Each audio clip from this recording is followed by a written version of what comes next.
everyone, let's talk about problem. Let us not wish the problem to become more easier. Why? Because kung iniisip mo na sana, sabihin mo na lang sa sarili mo na madali lang problema mo, no? Because hindi ka matututo.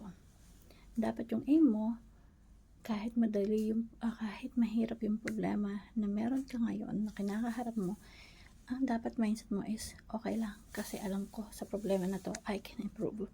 Meron akong matututunan, at para mas maging matatag ako, maging strong ako sa hamon ng buhay. So,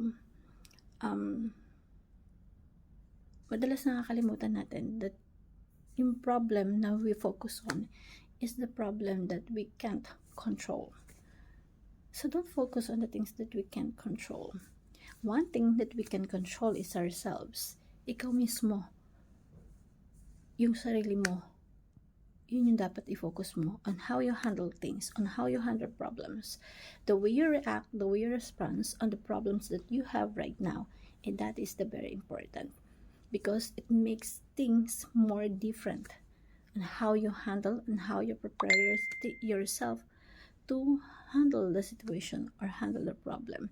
So it's better that you focus on yourself, improve yourself, so that when there is problems that arise in the areas of your life, you know that you can handle that. You know enough that you prepare for it.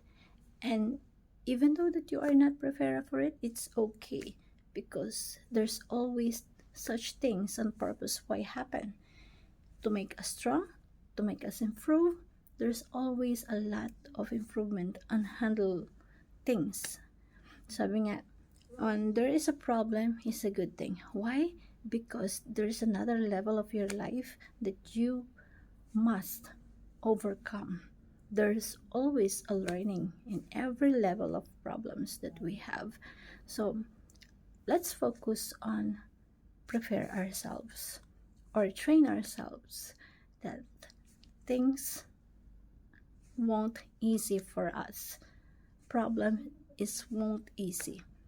It's better that you prepare yourself on harder problems rather than wish for the easier problems that came to your life. So everyone, prepare yourself. Focus on yourself, because that self is the one that handle problem. You are the one that can